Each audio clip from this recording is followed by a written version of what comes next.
So hello viewers, so today we are back with another video और हमारे साथ जुड़े हैं वाराणसी बनारस से CA Manish ji. So welcome to this session, short session for feedback. Thank you ma'am. Good evening. Very good evening. So CA Manish ji ने QuickBooks Pro Advisor का certificate obtain किया है हमारे यहाँ से. उसके उनकी जो जर्नी है वो काफी अच्छी रही. So आप क्या रिमार्क्स देना चाहते हैं सीए मनीष जी? जी. बहुत ही अच्छा मेरा एक्सपीरियंस रहा है एक पीआईएस इंस्टीट्यूट के साथ. बस ये है कि जो कुछ भी हमको क्लास में सिखाया जाता है, पढ़ाया जाता है, उसको हमको जैसे क्विक बुक्स एडवाइजर सर्टिफिकेशन की है, तो जो कुछ भी हम प्रैक्टिस करते हैं सीखते हैं उसको सैंपल कंपनी में उसको जरूर से उसका प्रैक्टिस करें, और जो की पॉइंट्स है उसका एक हैंड रिटेन नोट्स बनाएं, क्योंकि हाथ से लिखने से और प्रैक्टिस करने से चीजें माइंड में रिटेंशन होती है और एग्जाम में रिकॉल करने में और कोरिलेट करने में मदद मिलती है. इसलिए हमारे जो सक्सेस के चांसेस है वो काफी बढ़ जाते हैं. जी.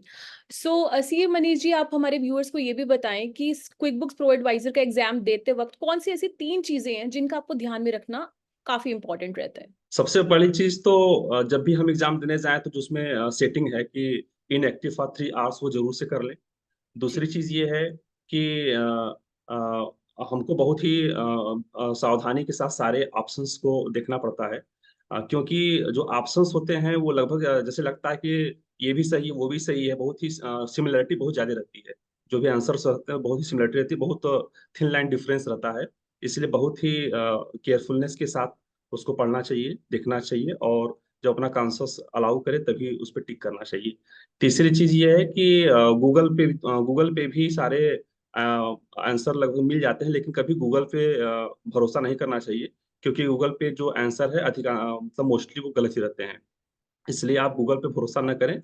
आप खुद की स्टडी पे जो आप क्लास में पढ़ाया जा रहा है, जो आपने प्रैक्टिस किया है, जो क्विक बुक्स के सैंपल कंपनी में आपने इंफॉर्मेशन जो एग्जैक्टली. जो है आप उस पे फोकस करें, उस पे बिलीव करें. जी. आप गूगल या थर्ड पार्टी इस तरीके के कहीं जो इन्फॉर्मेशन है उस पे जो है कि आप बिलीव नहीं करना है. मेरा आपसे एक क्वेश्चन ये भी रहेगा, जैसे आपने रीजंस तो बताए कि कौन सा सेक्शन आपके अकॉर्डिंगली टफेस्ट है. जैसे इसमें 5 सेक्शंस हैं, तो कौन सा जी. टफेस्ट है अकॉर्डिंग टू यू? ऐसा कोई भी सेक्शन ऐसा कुछ टफ नहीं है. बस ये है कि क्लास में जिस तरीके से पढ़ाया जाता है आपको उसको गो थ्रू कर लेना है. मतलब अगर आज क्लास हुआ तो नेक्स्ट डे उसको आप सैंपल कंपनी में जा करके उसको अच्छे से रिवाइज कर लीजिए और एक अपना नोट्स बना लीजिए, उसको की पॉइंट्स को नोट कर लीजिए. अगर आप ऐसा करेंगे तो कोई भी सेक्शन न टफ है. बस अगर आपका प्रिपरेशन अच्छा है तो आपके लिए सारे सेक्शन बराबर है. तो मेरे लिए ऐसा मैं इस तरीके कमेंट नहीं कर सकता कि कौन सा सरल है कौन कठिन है, या प्रिपरेशन पे निर्भर करता वो पर्सपेक्टिव के ऊपर भी डिपेंड करता है, क्योंकि हर इंडिविजुअल का एक जो माइंडसेट है वो वेरी करता है. जी. है. आपका प्रिपरेशन जिसमें अच्छा रहेगा तो सेशन अच्छी है अच्छा. तो सब अच्छा होगा इन अ नटशेल. एग्जैक्टली.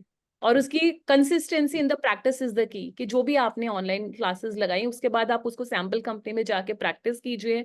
ऑनलाइन सारी इंफॉर्मेशन को जो है, जो भी उसके कीज होते हैं, centre areas and all that, सारी चीजें आपको पता होनी चाहिए कि कौन कौन से हमारे जो टैब्स हैं, सेंटर्स हैं, कौन सी इंफॉर्मेशन कहाँ होती है. और जो आई इम्पोर्टेंट पार्ट्स है, की पॉइंट्स, अपने हाथ से कुछ नोट्स बनाने की कोशिश करना चाहिए कि अपने हाथ से भी कुछ नोट्स बनाएं. Point to be noted viewers, although हम आपको एग्जाम ओरिएंटेड नोट्स देते हैं, बट स्टिल अगर आप अपने हैंड रिटन नोट्स बनाएंगे अपने अकॉर्डिंगली तो चीजें और अच्छी होंगी और आपके लिए भी इजी रहेगा. जी. क्योंकि ये रिटेंशन करने में और रिकॉल करने में आसान हो जाता है. एग्जैक्टली. रिट्रीव इजी हो जाता है एग्जाम के टाइम पे. Totally agree.